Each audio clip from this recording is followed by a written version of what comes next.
Meus irmãos, bom dia, a graça e a paz do nosso Senhor e Salvador Jesus Cristo, amém? Bom estarmos juntos nessa manhã, bom ser recebido e acolhido aqui pelos irmãos, uma manhã já tão gostosa que tivemos já de ensino, mas também de comunhão, ao redor da mesa, experimentando do pão, compartilhando vida, compartilhando coração, isso realmente alegra o nosso coração. Como o pastor Abraão falou, estou acompanhado aqui, com parte da equipe da Life Shape Brasil, né? Estou ali com o Pedro, a Isabela e a Gilciane. Eu não vou pedir para eles ficarem em pé, porque eu sei que eles não gostam de ficar em pé, mas depois vocês vão poder também cumprimentá-los. Eu tenho um acordo com a minha esposa já falou assim, olha, você nunca pede para eu ficar em pé, né? Eu sempre desobedeço, né? Peço para ficar, tomo uma bronca, né? Mas não vou fazer isso com a equipe não, porque a minha esposa me ama mais do que eles.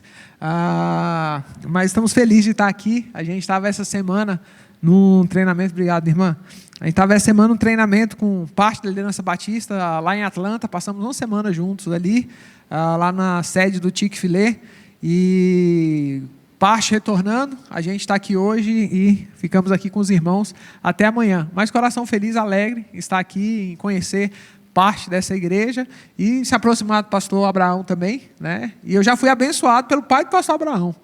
Em 2009 eu fui ordenado ao ministério pastoral. E aí eu ganhei da minha igreja 15 dias de férias, lá em Fortaleza. E aí eu cheguei lá em Fortaleza, o pastor Abraão, pai, né? Me emprestou o carro dele para eu poder ficar andando lá em Fortaleza. Naquela época, Abraão deveria ser adolescente, né? Tem 19 anos já isso que aconteceu, 18 anos que aconteceu, ele devia ser bem mais novo do que é hoje, né? Mas já foi abençoado pela família dele, coração feliz. Está sendo abençoado hoje pelo filho, né? Abençoado pelo pai e agora abençoado pelo Filho. Mas quero convidar você a abrir a sua Bíblia em Marcos, capítulo 5. Texto esse que vai nos conduzir nessa manhã, naquilo que Deus há de falar aos nossos corações. Marcos, capítulo 5. Enquanto eu leio, os irmãos podem acompanhar.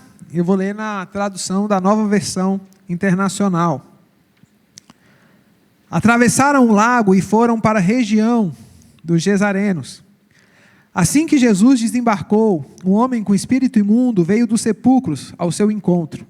Esse homem vivia nos sepulcros e ninguém conseguia prendê-lo, nem mesmo concorrentes, pois muitas vezes lhe haviam sido acorrentados pés e mãos, mas ele arrebentara as correntes e quebrara os ferros dos seus pés. Ninguém era suficientemente forte para dominá-lo. Noite e dia ele andava gritando e cortando-se com pedras entre os sepulcros e nas colinas. Quando de longe viu Jesus, correu e prostrou-se diante dele, gritando em alta voz: Que queres comigo, Jesus, filho do Deus Altíssimo? Suplico-te por Deus, que não me atormentes. Disse isso porque Jesus lhe havia dito: Espírito imundo, saia deste homem. Então Jesus lhe perguntou: Qual é o seu nome? O meu nome é Legião, respondeu, porque somos muitos. E implorava a Jesus com insistência que não o mandasse sair daquela região. Ora, uma grande manada de porcos pastava em uma colina próxima. Os espíritos imundos imploraram a Jesus: Manda-nos para os porcos, para que entremos neles. Ele lhes deu permissão, e os espíritos imundos saíram e entraram nos porcos. A manada, que continha cerca de 2.000 porcos, atirou-se de precipício abaixo em direção ao lago, e nele se afogou. Os que cuidavam dos porcos fugiram e contaram esses fatos na cidade e nos campos, e o povo foi ver o que havia acontecido. Quando se aproximaram de Jesus, viram um homem que havia sido possuído pela legião de demônios, sentado, vestido e em perfeito juízo, e ficaram com medo. Os que tinham presenciado essas coisas contaram ao povo o que tinha acontecido com o endemoniado e falaram também sobre os porcos. Então o povo começou a suplicar a Jesus que saísse do território deles. Assim que Jesus entrou no barco, o homem que havia estado endemoniado suplicou-lhes para que deixasse ir com ele. Jesus não permitiu, antes ordenou-lhe: Vá para casa, para a sua família, e anuncie-lhes tudo quanto o Senhor fez por você e como teve misericórdia de você.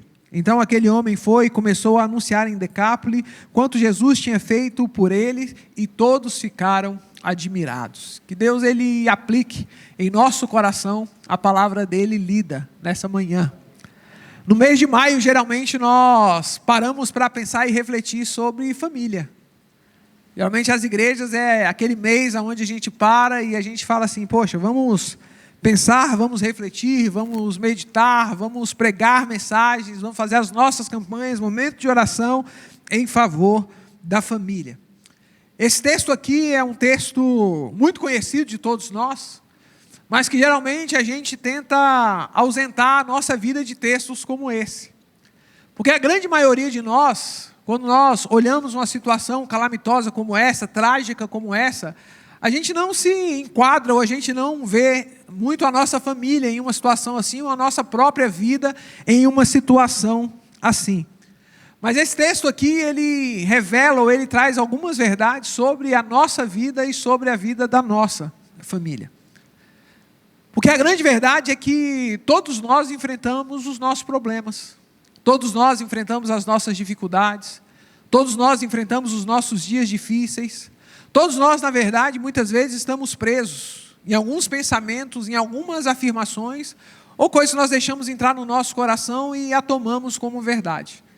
Eu digo que existem pessoas que estão presas nos seus cemitérios espirituais. E existem outras pessoas que foram colocadas nos seus cemitérios espirituais. Muitas vezes a gente entra em cemitérios da nossa própria existência. Eu acho interessante, por exemplo, quando Ezequiel tem a visão do vale de ossos secos. A Bíblia diz que Deus pega Ezequiel, toma Ezequiel, leva uma visão, e Ezequiel consegue ver um vale de ossos secos. Interessante que aquela visão ela não surge da criatividade de Deus, mas ela vem da criatividade do próprio Ezequiel. Deus olha para Ezequiel e diz, olha, é assim que o povo de Israel se vê, como um vale de ossos secos. A sua esperança se desvaneceu. A sua esperança findou. A sua esperança acabou. Quantos de nós somos colocados diante de situações que nós não conseguimos mais ver esperança? Quantos de nós somos colocados diante de algumas situações que nós já não conseguimos mais enxergar a vida? Quantos de nós já abrimos mão de pessoas queridas, de gente amado, de gente que para nós é extremamente importante, porque nós não conseguimos mais acreditar que Deus vai fazer alguma coisa. A gente lança essas pessoas no cemitério da vida. Ou outras vezes nós entramos nesses cemitérios, achando que nós já não vamos mais conseguir experimentar vida. Lembro recentemente de atender uma jovem, e ela falando acerca do casamento, e ela falou assim, olha, eu vou casar, mas eu não tenho muita expectativa de ser feliz. Aquela menina havia sido violentada sexualmente pelo seu próprio pai. E ela já não conseguia mais ter expectativa e esperança no casamento. Eu perguntei para ela, mas por que você vai casar? Ela falou assim, porque é algo natural o casamento. Mas eu não vou casar na expectativa de ser feliz. Eu não vou casar na expectativa de ter bons momentos. Eu não vou casar na expectativa de ter meu coração ali aquecido, guardado, cuidado, de viver essa beleza que é família. Eu sei que biblicamente a gente não casa para ser feliz. E a gente nem casa para fazer o outro feliz. A gente casa para que Cristo Jesus seja glorificado através do nosso casamento. Mas Cristo Jesus, Ele é tão bom, Ele é tão dadivoso, tão gracioso, tão misericordioso, que Ele nos permite viver e nos deleitar em nossas relações e a gente conseguir experimentar a alegria de ter uma relação a dois. Eu gosto, por exemplo, de Salomão, quando ele diz, na orientação ao jovem, sobre ele se deleitar ou se fartar, né, na sua própria esposa, beber água da sua cisterna, né, e nela encontrar vida, encontrar alegria. A gente vê que a Bíblia ela abre espaço para que nós possamos experimentar da alegria e de uma alegria que excede a esse entendimento que o mundo não consegue entender. Porque a gente experimenta de uma alegria que ela é banhada por graça, por misericórdia, por perdão, por reconciliação e por tantas outras coisas que só Cristo Jesus pode nos dar. Mas a grande verdade é que nós enfrentamos lutas, enfrentamos dificuldades. E talvez a minha pergunta para você nessa manhã é o que Cristo Jesus faz quando nós enfrentamos os nossos momentos difíceis. Qual é a ação de Cristo Jesus quando Ele encontra pessoas em sofrimento? Qual é a atuação de Cristo Jesus? Qual é o agir de Cristo Jesus quando Ele encontra pessoas enfrentando os seus dias difíceis, as suas prisões na alma, os seus cemitérios espirituais, os seus lugares de morte? E quando eu olho esse texto aqui, eu vejo que Jesus ele não fica alheio ao sofrimento humano. Jesus ele não despreza o clamor do seu povo. Mas esse texto aqui, ele é tão belo, que aqui a gente vê um homem que não consegue clamar. A gente vê um homem que não consegue suplicar, a gente vê um homem que já não está sendo mais nem assistido pela sua própria família. E esse homem, ele entra então na história de Jesus. Vocês estão vivendo a série de mensagens aqui, Jesus nas casas. E Jesus visita as nossas casas, mesmo quando a nossa casa é um cemitério. Jesus visita as nossas casas, mesmo quando nós já não temos mais um lar. Jesus visita as nossas casas, quando nós já estamos abandonados pelas outras pessoas. Jesus nos encontra nos lugares mais profundos, nas escuridões mais profundas. Talvez Davi compreendeu isso lá no Salmo 139, quando ele diz, olha, eu posso tomar as asas da alvorada, eu posso fugir para longe. Eu posso ir ao mais profundo abismo, o Senhor estará lá. Jesus encontrou Jonas. Eu gosto de Estênio Márcio, na sua música, quando ele diz, há milhares de léguas submarinas, no ventre de um peixe, na escuridão dos mares. Deus encontrou Jonas. E Deus nos encontrou. Deus encontrou uma mulher adúltera na beirada de um poço. Deus se deixou ser achado por uma mulher que sofria de um fluxo sanguíneo. Em meio a uma multidão, ele se permite ser tocado e dele sai virtude. Jesus encontra Zaqueu em cima de uma árvore e vai à casa daquele pecador. Jesus encontra Mateus coletando impostos. Nós temos um Jesus que sempre veio ao nosso encontro. E essa é a beleza da graça de Cristo Jesus. Porque eu e você, pela nossa própria força, pela nossa própria vontade, pelo nosso próprio desejo, nós não iríamos. A Bíblia diz que eu e você nascemos inimigos de Deus. O meu coração e o seu coração, o sentimento que nós tínhamos era o do ódio, da rebelião. O pecado nos afastou do Senhor. Mas o Evangelho é isso. É boa notícia que Cristo Jesus, o Filho de Deus, veio a esse mundo para salvar pecadores. E eu e você somos essas pessoas que fomos achadas pelo Senhor. Mas quando eu olho esse texto aqui, eu queria trazer algumas verdades ao nosso coração, alguns princípios para que nós pudéssemos aplicar. Esse homem aqui, talvez, e o texto ele não narra muito a história desse homem, mas diz que esse homem aqui tinha uma família. Diz que esse homem aqui tinha uma história. Eu não sei se era o pai e a mãe que haviam abandonado, se foi em algum momento da história que ele abandona a sua esposa e os seus filhos e ele vai, é dado como um doido e vai viver fora de casa. Eu sei que esse homem tinha uma família e possivelmente essa família estava em sofrimento. Eu vou tentar intercalar um pouco da minha história com a história desse homem, você tenta intercalar a história desse homem com a história da sua vida.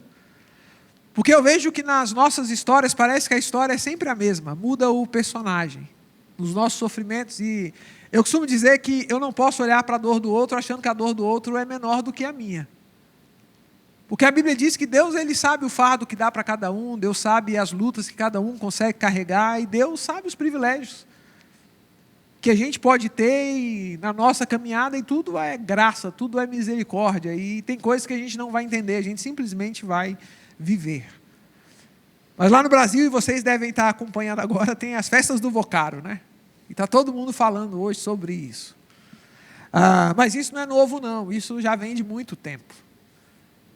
Minha mãe, que me teve, minha mãe biológica, né?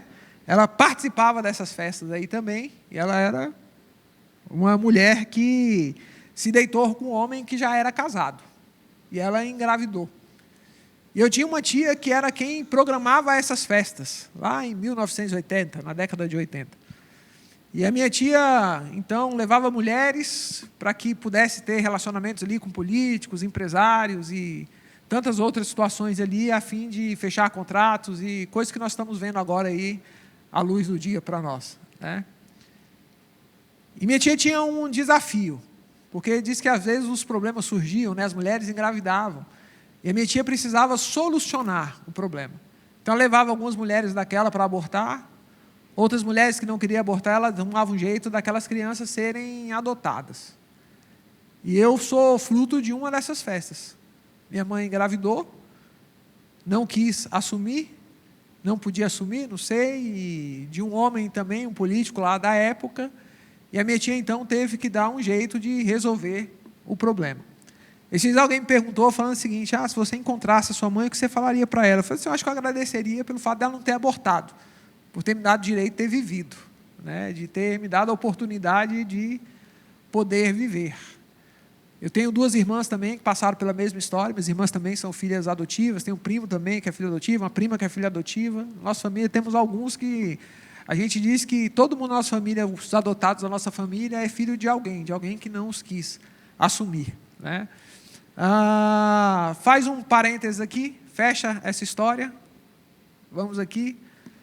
Minha mãe que me criou, membro de uma igreja batista, 4ª geração de batistas, eu sou a 5ª geração de batistas, oriundo dela, o avô dela, plantador de igreja lá em Minas Gerais, Baldino Coelho, foi quem plantou a primeira igreja batista lá em Mantena, em São João do Manteninha, aquela região toda ali. Vieram para Brasília, na época da construção de Brasília, e minha mãe já estava com seus 38 para 39 anos de idade e ainda não havia casado. Havia toda aquela pressão, né? Você tem que casar, você precisa casar. E ela naquela idade já, sem ter casado, tinha vivido muito da vida, viagem, estudando, conhecendo o mundo. Numa briga com os irmãos dela, todos morando na mesma casa, ela soltou a seguinte expressão: a primeira pessoa que me pedir em casamento, eu caso. Eu falo para minha mãe assim, eu falei: mãe, se a gente fosse pentecostal, eu ia falar assim, que as palavras têm poder, e a senhora falou, e o diabo foi lá e pegou a palavra da senhora. Como a gente é mais batista tradicional, eu não vou falar isso não, mas se eu fosse pentecostal, eu falaria isso. E naquele dia, o meu tio bebia, usava droga, aquela questão toda, estava com um amigo dele. E ela foi colocar eles 2 para fora de casa. E aí, na meio ali daquela briga de colocar para fora de casa, aquele homem falou para ela, falou assim: olha, você está fazendo isso comigo porque você quer casar comigo. E ela: jamais. Ele falou: não, eu vou casar com você. 3 meses depois, a minha mãe estava sendo excluída da igreja, casando com aquele homem. Aquilo que, de repente, era para ser o lar feliz, né, que a gente olha e fala: olha, né, casou e as coisas vão mudar, né, casou e agora ele vai para a igreja, casou e tudo vai se resolver. Não foi assim. Nos 3 primeiros anos de casamento da minha mãe teve 4 abortos do meu pai. Todas as vezes que ela engravidava, ela desejava que abortasse. E ele falava: você está tendo filho para me segurar, e arrumava todas aquelas confusões, e ela naquela pressão toda, sempre perdeu as crianças. Na 4ª vez que ela abortou, o médico falou para ela: olha, Vani, se você engravidar mais uma vez desse homem, você vai se tornar tão ruim como ele. E ela decidiu então não mais ter filhos dele.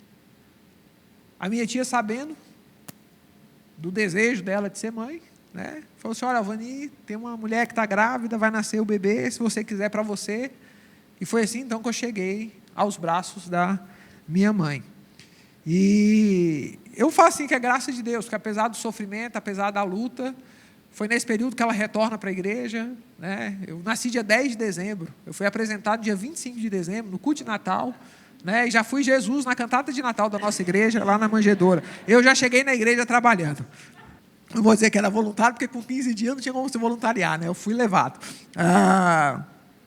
Mas aquela vida de igreja, de alguma forma, é muito abençoadora, mas também ela traz alguns sentimentos ao nosso coração. Porque parece que quando a gente vive essa dinâmica de igreja, parece que existem 2 comunidades dentro da igreja. Aquelas que podem ajudar e aquelas que são ajudadas. Aquelas famílias que só servem para serem ajudadas, e aquelas famílias que parecem que servem para servir. Eu lembro que nos meses da família, como esse mês de maio, a gente vive, né? A gente colocava aquele banner bonito, assim, geralmente é um pai, uma mãe, né? Aquele pai sentado na poltrona com a xícara de café na mão, a Bíblia na outra.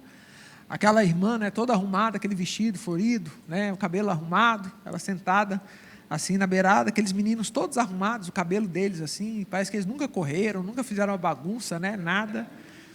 Geralmente naquele culto doméstico, assim, aquela imagem que a gente tem de família. E eu não vou dizer para você que essa imagem é errada, não. Eu acho que é isso que a gente tem que almejar. O problema é quando a gente olha essa imagem e a gente dá a impressão de que não são todos que vão conseguir chegar lá. O problema é quando a gente cria essas imagens e essa imagem, em vez de inspirar, ela segrega. Porque no nosso discurso a gente afasta.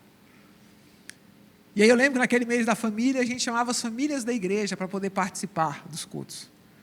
Geralmente era uma família que vinha ler a Bíblia, aí um diácono assim, mais consagrado, era quem dirigia o culto, e a esposa dele cantava música. Às vezes aquela família era mais espiritual, eles tinham um quarteto, né? Cantava o pai com os 3 filhos, ele era tão consagrado que ele conseguia fazer um filho em cada voz, né? Assim, era um tenor, um baixo. E aí eles iam cantando, e a gente ia olhando, e parecia que cada vez mais aquilo ia distanciando. E aí a gente olha e fala assim, não, aquilo ali não é para mim. Porque eu sou o filho do dependente químico, eu sou o filho da mãe separada, eu sou a família que carrega problemas, eu sou a família que tem dificuldades. Então parece que existe aqueles que podem estar aqui e aqueles que ficam daí assistindo as coisas perfeitas do mundo acontecer. E eu penso que existem aqui pelo menos 2 cemitérios. Existem os cemitérios daqueles que acham que não pode estar lá e a gente fica preso. Mas existe também muitas vezes o cemitério daqueles que acham que aqueles que estão lá não podem vir. Que Deus não pode mudar a história, que Deus não pode fazer novas coisas. E eu vejo que a gente vai ficando preso nos nossos cemitérios. Mas é em meio a esses cemitérios que Deus, Ele nos encontra. É em meio a esse cemitério que Deus faz as coisas novas. A minha família passou muita luta, muito problema, muita dificuldade. Meu pai, ele não foi um homem amoroso, não foi um homem cativante com a gente, ao contrário, né? A gente carrega sequelas assim, duros, traumas da convivência com ele.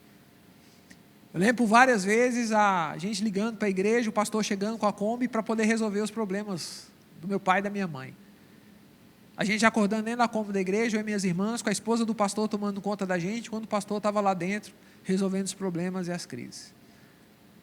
Por várias vezes a polícia chegando por denúncia dos vizinhos, por conta das brigas. As várias crises que uma família assim enfrenta. Eu lembro que depois de casado, casei em 2009, 2010, foi uma das noites mais frias lá em Brasília. A gente tinha um coelhinho, estava na moda, né, criar aqueles coelhinhos pequenos, e eu e minha esposa tínhamos um coelhinho daquele, e aquela noite tinha feito tanto frio que o coelhinho tinha dormido enrolado na coberta, e ele não tinha saído da coberta aquela noite. De manhã o telefone tocou, alguém falou, olha, eu vi seu pai embaixo de uma marquise, lá na Samambaia. E a gente foi lá, e quando eu cheguei lá, meu pai tinha, naquela noite, dormido em cima de alguns papelões, e quando ele chegou lá, ele estava dividindo marmita com alguns outros homens, na rua. A gente colocou ele no carro, levou lá para São Paulo, para Cristolândia, ele foi um dos internos da Cristolândia, logo no começo, lá em São Paulo. Eu lembro a gente viajando a madrugada toda, para chegar com ele lá e poder interná-lo. Mas eu lembro que por várias outras vezes, eu vi meu pai também na rua. Eu lembro eu e minhas irmãs indo para a escola, olhando no meio da rua, meu pai dividindo comida, bebida, droga com outros homens, e eu e minhas irmãs assim desviando para que ele não pudesse nos reconhecer, para ninguém pudesse nos associar a ele, porque era sempre muita vergonha. Eu não lembro de um aniversário meu que meu pai não estava embriagado. Meu pai bebia porque ele estava feliz, ele bebia porque ele estava triste, ele bebia porque as coisas estavam dando certo, ele bebia porque as coisas estavam dando errado. Tudo era motivo para ele beber.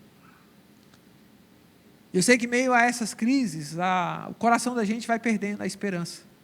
O coração da gente vai perdendo a expectativa, a gente vai perdendo parece que o direito de sonhar. E esse era a referência, tanto para mim como para minhas 2 irmãs. Mas eu lembro que no domingo pela manhã, meu pastor, no mês da família, foi trazer algumas orientações aos jovens da nossa igreja. E ele pregando ali, ele falou assim, olha, rapazes, quando vocês forem casar, olhem para a mãe das meninas, porque elas serão como a mãe delas amanhã. Meninas, olhem para o pai dos meninos, porque eles serão como o pai deles amanhã. Eu lembro naquele dia, eu falei assim, agora pronto, o pastor bateu o prego na tampa do caixão. Né? Porque pobre, feio, e agora o pastor dando pronunciamento desse de público, que menina que olhar para a gente. Né? Mas é bom ser batista. Na quarta-feira eu marquei um gabinete. Cheguei lá cheio de autoridade, com meus 15 para 16 anos de idade. E falei assim: pastor, eu vim aqui para a gente poder conversar e eu queria propor a dissolução da igreja. Já li no estatuto, tem como a gente fazer. Meus irmãos, a gente consegue fazer um militar virar civil. A gente nunca vai conseguir fazer um militar virar civil novamente. Meu pastor já tinha largado a aeronáutica há mais de 20 anos. Mas naquele dia ele me deu uma ordem unida, me colocou para fora do gabinete. E eu lembro que eu fui para casa assim, revoltado com aquela conversa. Mas eu voltei no outro domingo. Sentei logo assim na frente e falei assim: hoje eu vou mostrar para ele que eu sou oposição. Não tem aquele dia que você chega, que você mostra que você é contra ele. E eu falei: eu vou sentar no primeiro banco e ele vai ver que eu sou contra ele.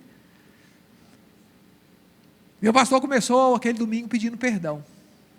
E ele falou assim: olha, eu queria pedir perdão pelo que eu falei aqui no domingo passado. Porque o Evangelho tem o poder de mudar histórias, o Evangelho tem o poder de transformar vidas, o Evangelho tem o poder de escrever novas histórias. E aqui na igreja existe alguns rapazes que têm sacerdotes caídos dentro do lar, e a nossa igreja hoje vai abraçar esses rapazes. E se você é um desses rapazes, eu quero que você fique em pé. E eu lembro que eu fiquei em pé, comecei a caminhar em direção a ele, ele foi caminhando até a mim, a gente se abraçou. Aí ele falou: você vai ser meu filho. Eu falei: então o senhor vai ser meu pai. E a gente se abraçou. Ele só tinha uma filha, só tem uma filha mulher. Ele precisava de um filho homem, eu precisava de um pai, deu certinho. E ele falou assim: amanhã cedo eu estou lá na sua casa, cedo, homem acorda cedo, quero você cedo em pé. Segunda-feira ele chegou cedo, antes das 7 horas ele estava lá no portão batendo. E eu lembro que ele entrou no meu quarto. Gente, o quarto de um adolescente é sempre arrumado, né? Estava aquela bagunça.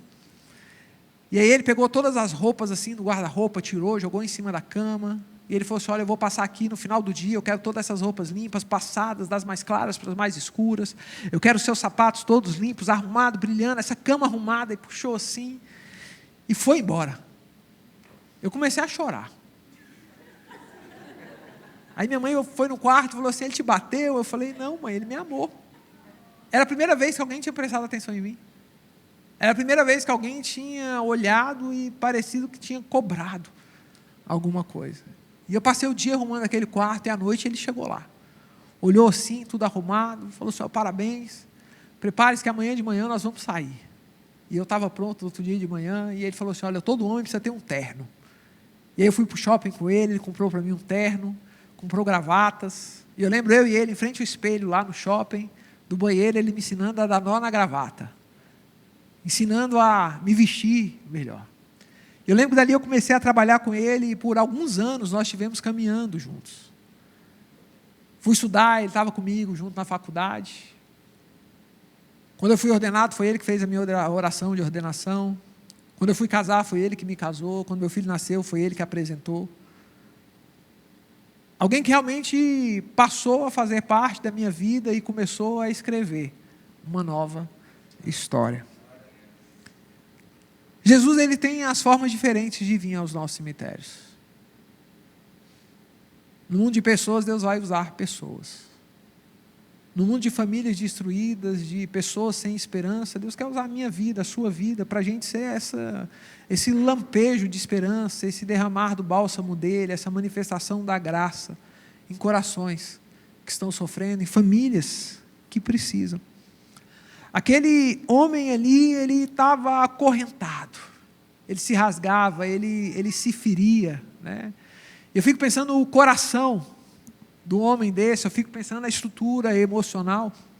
E a grande verdade é que a questão das nossas emoções, elas são agudas, são sérias. Eu com 17 anos de idade, eu pesava 183 quilos, tomava um monte de medicação, muito sem alegria, sem perspectiva, sem esperança. Eu fico pensando que essas são as nossas crises, né, da alma. E tem algumas coisas que ficam muito presentes na vida da gente, né? Porque, por exemplo, por mais que a gente fale sobre adoção é um negócio que é muito comum nas nossas famílias. Eu lembro que algumas pessoas encostavam na minha mãe e falavam assim: nossa, Vanice, você adotou esses meninos, você não sabe quem é o pai, quem é a mãe deles, o que vão ser deles amanhã.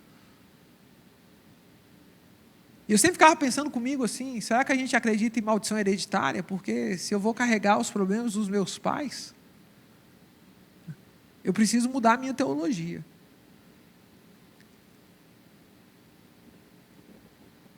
Mas eu lembro que lendo Isaías, diz que pelas pisaduras dele nós fomos curados, o castigo que nos traz a paz estava sobre ele. Porque no nosso sofrimento a gente tem duas opções.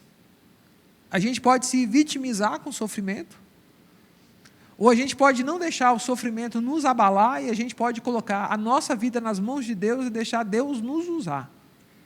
E Deus fazer algo a partir de nós. E eu lembro que, lendo aquele texto, eu falei, olha, eu não vou deixar que o meu sofrimento me vitimize. Mas eu posso deixar o meu sofrimento ser usado por Deus para curar outras pessoas. Eu falo que é nesse momento que parece que aquela vergonha da vida que a gente tem, ou da nossa história, ela também é arrancada, né? Porque a gente não precisa ter vergonha da nossa história, não precisa ter vergonha com aquilo que as outras pessoas fizeram comigo. Porque o erro não está em mim, que fui abandonado, o erro não está em mim pelo pai. Não, o erro está em quem o fez. E eu posso absorver isso, ou eu posso mudar a vida, mudar a história e falar, olha, eu vou deixar a minha vida nas mãos do Senhor e vou procurar não trilhar os mesmos erros, as mesmas coisas.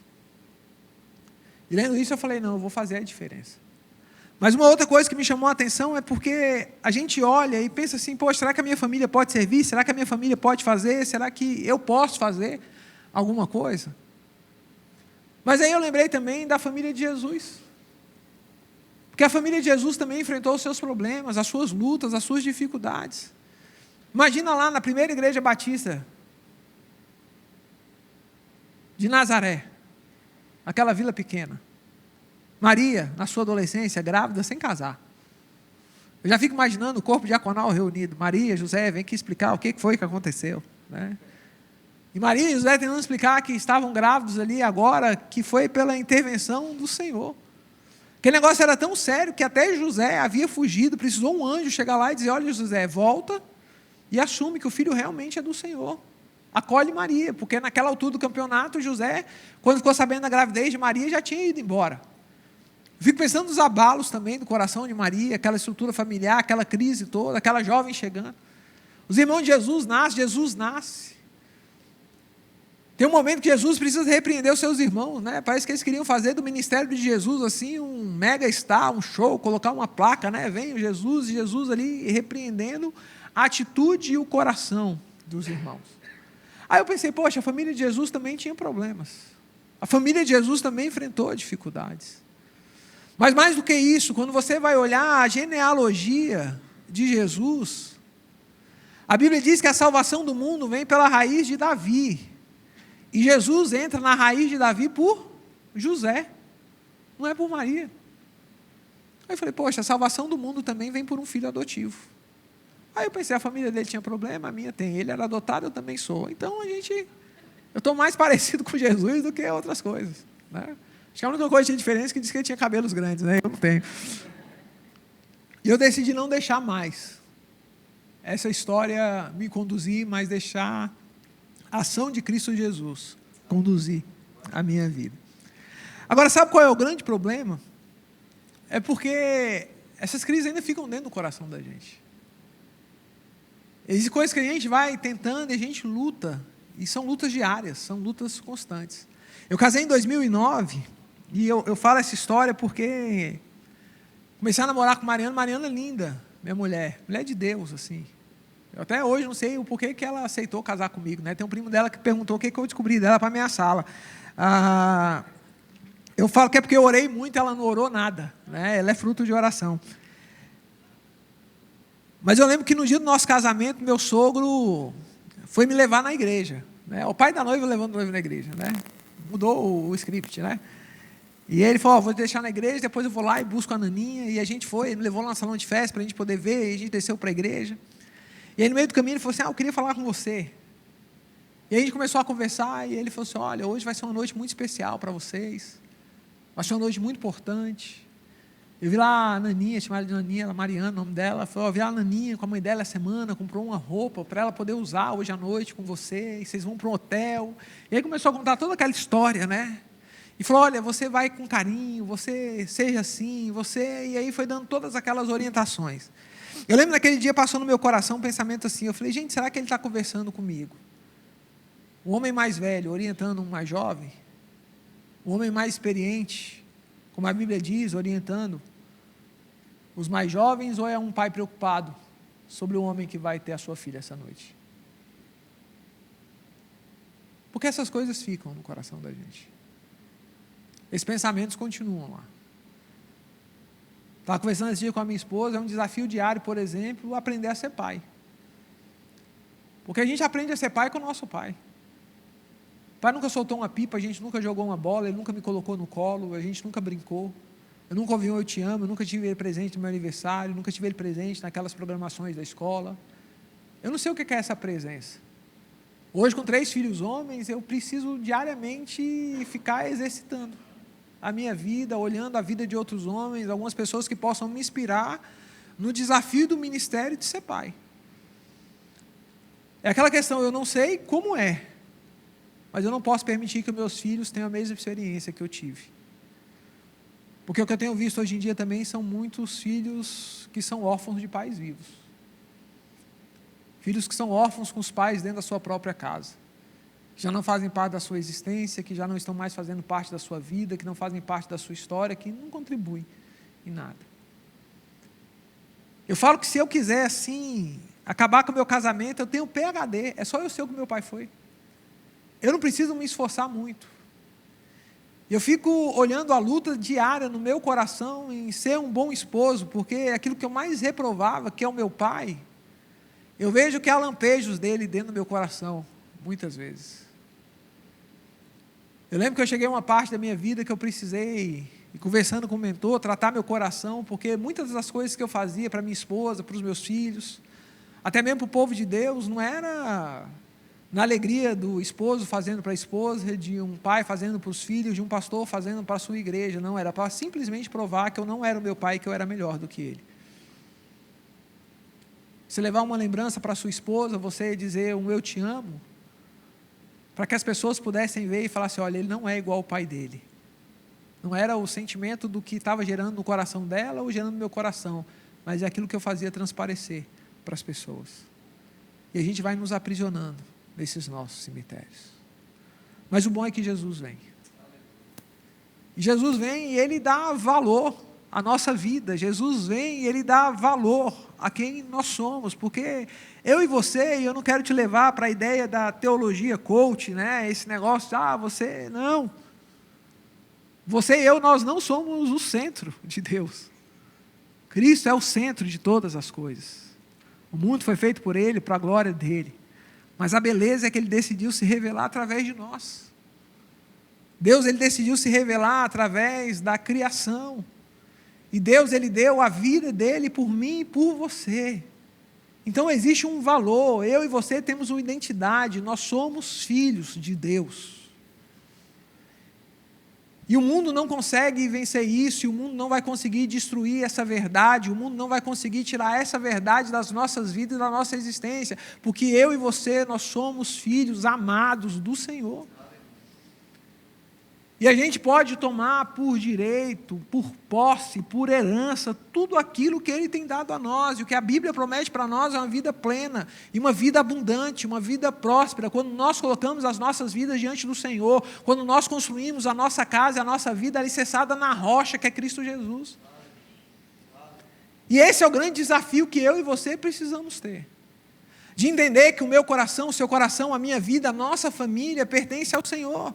E é esse Deus que veio ao encontro de um endemoniado em Gadara, e Ele prova que a vida tem valor, quando Ele pega uma legião de demônios, e Ele lança sobre uma manada de porcos, e aqueles porcos caem no precipício.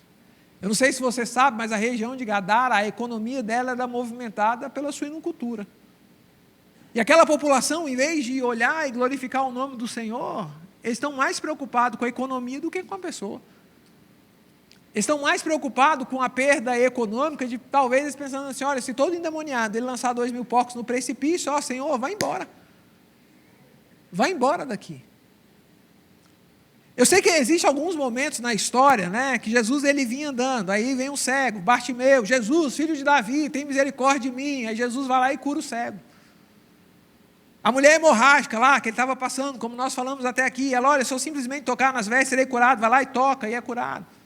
Jesus pregando, Aí os amigos vêm, tiram o telhado, colocam ali o aleijado diante dele, diz: olha, nosso amigo está enfermo, precisamos que cure.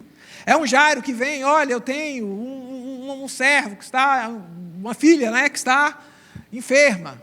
É oficial, né? Olha, eu tenho um servo que está enfermo, basta uma palavra sua para que meu servo seja curado. A gente vê ali pessoas indo ao encontro de Jesus.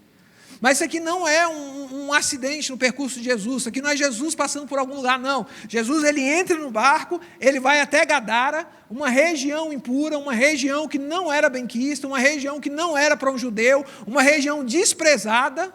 Ele tem um encontro com aquele homem, ele entra no barco e ele volta. A única coisa que ele foi fazer em Gadara foi encontrar aquele homem. Eu e você, nós não somos um acidente.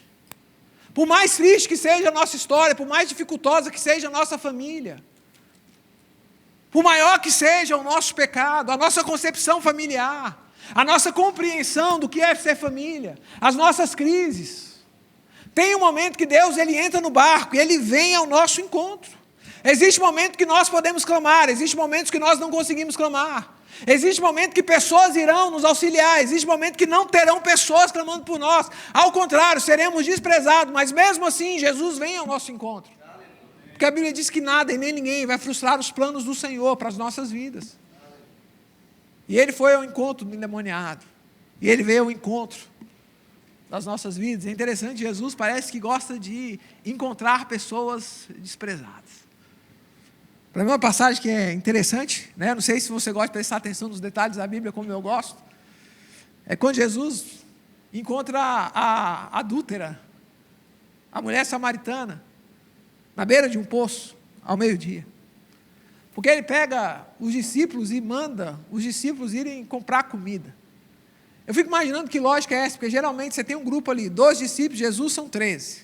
Ele poderia falar: olha, 2 vão lá e 11 ficam.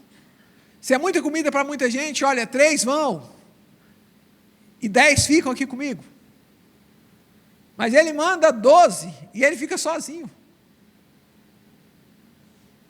Porque ele quer encontrar aquela mulher. E de forma singular, de forma única. E sabe, uma das coisas que me chama a atenção é que Jesus sempre que expôs o pecado de alguém, nunca foi para causar vergonha, mas foi para causar cura. Foi para trazer honra. Foi para escrever uma nova história. Eu fico pensando quantos de nós simplesmente expomos pecados para poder destruir as pessoas e não construímos nada, não geramos mudança, não geramos transformação, não derramamos bálsamo de vida. O problema não é a exposição do pecado, o problema é o que é gerado quando o pecado é exposto. Porque Jesus expunha o pecado ao mesmo tempo que derramava da graça e da misericórdia e restaurava aquele a quem ele confrontava. E parece que a cobrança de Jesus sempre foi aos religiosos.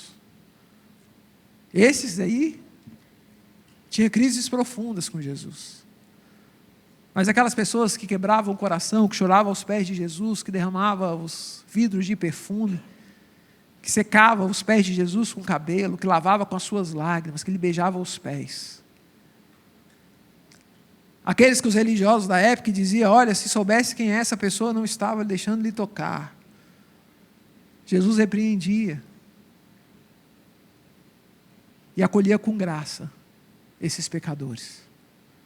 E é isso que Jesus faz, ele acolhe com graça esse homem. Na época de Alexandria, é o 10º batalhão do Império Romano que invade a região de Gadara. De acordo com os escritos do Flávio Joséfo, a marca do 10º pelotão, que era o equivalente também a 2.000 homens, era um porco. É interessante, não é a primeira vez que Deus usa as águas para poder destruir aqueles que afligem o seu povo. Ele já havia aberto o mar no deserto. E agora, mais uma vez, os porcos são mortos. No precipício, Jesus mostrando que ele tem domínio sobre todas as coisas. Mas aqui agora tem um ponto. E eu quero ir caminhando para o final. Porque o final dessa história aqui mostra-nos para nós o valor da família. Porque aquele homem chega para Jesus e fala o seguinte: Senhor, eu vou contigo, deixa eu te seguir. E é a única vez na história, nós não vamos encontrar em nenhum outro momento da história Jesus dizendo: não, você não vai comigo, você vai voltar para a sua casa, você vai voltar para a sua família, e você vai dizer como eu tive misericórdia de você. E aquele homem volta para a sua família, e o texto sagrado vai nos dizer que ele está na região de Decápolis. O evangelho chega em Decápolis por causa de um endemoniado. O evangelho chega em Decápolis, aquele homem, um endemoniado, louco, que vivia no cemitério, agora virou o primeiro missionário daquela região. Porque Cristo Jesus teve misericórdia dele, aquele homem começa a anunciar em Decápolis tudo o que havia acontecido. E aí quando nós vamos olhar a história de Decápolis, das 10 cidades, como o evangelho avança, como o evangelho chega. E aí a gente pode pegar aqui várias passagens da Bíblia que vai apontar homens e mulheres que foram encontrados naquela região, por causa de um endemoniado que começa a anunciar tudo aquilo que o Senhor havia feito na sua casa, na sua família. Volta para a sua casa. Isso mostra para nós que o nosso ministério começa no nosso lar. Isso mostra para nós, se nós fracassarmos no ministério de sermos pais, de sermos filhos, de sermos família, nós não vamos estar aptos para estar servindo em outros lugares. Igual do Hernando Dias Lopes, quando ele disse que nenhum sucesso vale a pena se a gente fracassou na nossa família. Mas a gente não presta muita atenção nisso, ou acho que a gente não dá o valor que nós deveríamos dar. Eu ouvi uma vez um árabe pregando, eu achei interessante porque ele falou: olha, até o diabo respeita aquilo que Cristo Jesus fala, e a gente tem dificuldade. Eu vejo alguns pastores pregando sobre Jó, né? E aí fala assim: olha, Jó perdeu tudo, a única coisa que sobrou para Jó foi a mulher. Aí eu acho que na inspiração, né, do cara ali, né, nos erros, fala assim: e largou a mulher para ficar murmurando no ouvido dele, dizendo: Jó, nega, nega, nega, nega, nega, nega, né? Eu já ouvi falar isso. Aí eu vi o cara fazendo a interpretação desse texto, e falei: cara, eu nunca tinha pensado nisso, é uma verdade. Ele falou assim: você sabe por que a mulher de Jó não morre? Porque Deus havia permitido o diabo tocar em tudo, menos na vida de Jó. E eles dois agora eram uma só carne, então ela não poderia ser tocada. Até o diabo respeita o princípio espiritual do casamento. E a gente tem dificuldade em respeitar. A gente tem dificuldade em compreender. A gente tem dificuldade em se submeter. Volta para a sua casa, volta para a sua família e diz como eu tive misericórdia de você.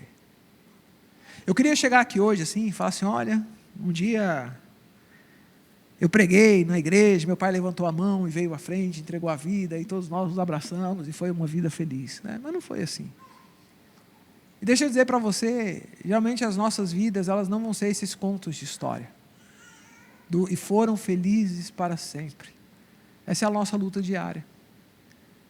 Em 2022, no mês da família, era um domingo de manhã, eu estava pregando na nossa igreja, e terminamos o culto naquela manhã, o telefone tocou, era minha tia, falando o seguinte: olha, seu pai teve um problema aqui no coração, passou mal, e a ambulância levou ele para o hospital. Ele estava na divisa de Brasília com Goiás, levaram ele para o hospital para o Goiás. Liguei para minhas irmãs, falei assim: olha, a gente tem que ir lá, e a gente saiu lá para Catalão, 300 quilômetros de Brasília, para poder ver meu pai, e a gente fica naquele sentimento, né? Olha, o que vai falar, o que vai acontecer. E eu lembro quando eu cheguei lá na sala onde meu pai estava sendo atendido, ele começou a ter uma parada respiratória, e os médicos estavam começando a entubá-lo, e eu não consegui falar com ele, foi aquela correria, colocaram a gente para fora do quarto, eu e minhas irmãs, e ficaram cuidando dele lá, e a gente ficou ali aquele dia todo, e deu segunda, deu terça, e a gente fazendo aquele, intercalando, né, e muita coisa passando na cabeça. E deu outro domingo pela manhã, eu estava na igreja pregando, no último domingo de maio de 2022, no mês da família, eu falando sobre família, restauração de família, tudo. E meu telefone começou a tocar, era minha irmã, e aí eu apertei aqui, daqui a pouco toca de novo, e aí eu falei: ixi, aconteceu alguma coisa. Daqui a pouco eu vi a Mariana saindo, minha esposa, aí ela veio, sentou, aí eu terminei de pregar. E eu vou dizer para vocês que por um bom tempo da minha vida eu falei assim: como é que vai ser esse momento com meu pai?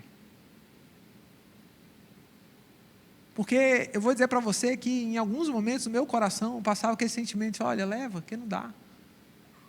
É muita tristeza, é muita dor, já é muito sofrimento, não tem jeito. E eu lembro que naquela manhã, eu sentei do lado da Mariana assim, e falei assim, Mariana, é meu pai, né? Ela falou, é. Eu falei, ele morreu. Ela falou, morreu. Eu lembro que eu comecei a chorar. E aquela manhã eu achei que eu não ia chorar a morte do meu pai. Mas eu lembrei, talvez ali, quando o José, ele dá aquele grito, aquele urro, né, e ele libera o perdão. Eu acho que o meu sentimento foi ali, agora acabou essa parte, né, com sofrimento, com dor, com tudo que foi, mas chegou no final. Aí um irmão da igreja veio, me abraçou e eu não tive nem condições naquela manhã de terminar o culto, alguém veio, pegou o microfone e falou, olha, vamos orar pelo pastor, ele perdeu o pai dele agora, tal, a gente orou.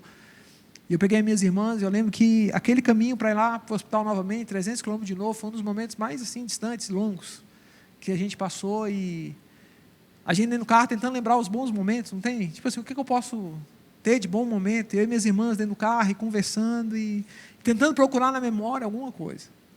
Mas eu lembro que a minha dor tanto não era na hora da ida, mas era na hora da volta. Porque eu vim pensando agora, o que eu vou falar no sepultamento do meu pai? O que eu vou pregar? Porque todo mundo tem uma boa história, todo mundo pode falar alguma coisa do seu pai. Eu falei, o que eu vou falar acerca do meu pai? E aquilo começou a gerar uma dor tão grande no meu coração, né? E Deus mais uma vez usou de graça. Recebeu a ligação, era o pastor Silvado. Ele falou, filho, vou orar com você. E aí ele orou. E ele falou, o que mais está te angustiando agora, que parece que o negócio não está bem com você? Eu falei, pastor, eu não sei o que eu vou falar amanhã no sepultamento do meu pai. Aí ele falou, como assim? Eu falei, não, porque como é que eu vou pregar? O que eu vou falar? Qual palavra você traz num momento como esse? Aí ele virou e falou assim, olha, mas por que você vai pregar? Aí eu falei, porque meu pai, eu sou pastor, eu tenho que pregar. Ele falou, não, hoje você não é o pastor. Hoje você é o filho que perdeu o pai. Liga para alguém, pede para alguém falar, e chora a sua dor, chora o seu luto. Seja consolado. Viva o seu momento. E deixa que outro console o seu coração agora. Aquele dia quem pregou foi o pastor Joaquim Otávio. Um dos pastores que eu já tive mais crise. Em assembleias de convenção, em amizade. Mas ele pregou tão bem naquela manhã. Foi tremendamente usado por Deus, trouxe consolo aos nossos corações. E eu saí dali naquela manhã entendendo que Deus ele não desperdiça as nossas dores. E Deus também não desperdiça as nossas histórias. Eu vim de uma família onde todo mundo é divorciado. Eu vim de uma família onde pessoas foram abandonadas. Eu vim de uma família onde a gente olha e as heranças são trágicas. Mas como família a gente decidiu ser a primeira geração de uma família que teme ao Senhor. De uma casa que vai se colocar aos pés do Senhor. De filhos criados no temor e na sabedoria do Senhor. Esse ano eu estou completando 18 anos de casado. A gente nunca teve uma briga. Meus filhos nunca viram eu levantar a voz para a mãe deles, a mãe deles levantar a voz para mim. Um ambiente de crises. Aí alguém virou esses dias para mim, quando eu falei isso, falou assim, olha, para alguém viver assim é porque alguém renunciou bastante. Aí eu falei, tomara que tenha sido eu. Porque a Bíblia diz que eu preciso dizer para minha esposa o que Jesus foi para a igreja, viver ao ponto de dar a vida por ela. Eu sei que não é. Eu sei que é a graça, eu sei que é a misericórdia do Senhor que inunda. E aquelas famílias perfeitas, né? Eu sei que não existe. Eu sei que não existe.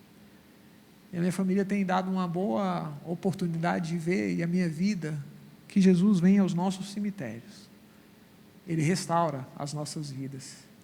E Ele nos coloca em posições onde nós podemos servir. Eu tenho 3 filhos, gente. Eu digo que depois que a gente tem filho, a gente sabe por que tem animal que come o filho quando é pequeno, né? Não é fácil, não. Eu lembro de ir para a igreja assim, os meninos arrumando confusão. Aí eu olhei para trás e falei assim, olha, eu vou parar esse carro, eu vou cortar vocês no cinto, né? Aquele negócio que pai e mãe faz assim, né? Aquela briga e tal. E os meninos tocando o terror, né? Aí a gente chegou na igreja assim, eu falei, agora todo mundo se arruma, né? Aí eu dei a mão para minha esposa, cada um com a sua Bíblia, os meninos tudo bonitinho, né? Arrumado um atrás do outro.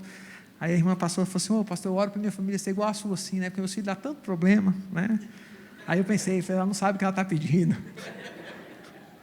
Né? Eu não estou dizendo que a gente não vai ter problema, porque tem, eu não estou dizendo que a gente não vai ter luta, não existe uma família perfeita. Mas eu posso dizer para você nessa manhã que existem famílias que podem ser visitadas pela graça de Deus. Que Deus ele não tem medo de entrar na bagunça da nossa família. Que Deus ele não tem medo de entrar na bagunça do nosso lar. Que a palavra impossível não existe no dicionário de Deus. Não existe algo que é difícil para o Senhor. Não existe algo que é impossível para o Senhor. Não existe quadro que Deus não possa reverter. Eu não sei como é que está a sua história familiar. Eu não sei quais são as crises e lutas que você enfrenta. Mas eu quero dizer que essa manhã é uma boa manhã para Cristo Jesus visitar a sua casa. Eu quero dizer que essa é uma boa manhã para Cristo Jesus vir ao seu encontro. Eu quero dizer que hoje é uma boa manhã para a gente começar a viver uma nova história ao lado do Senhor. Obrigado por ter acompanhado esse vídeo até o final. Toda semana nós temos conteúdo aqui que vão edificar a tua vida. Siga a nossa igreja nas redes sociais, venha nos visitar se você puder. Que Deus te abençoe em nome de Jesus.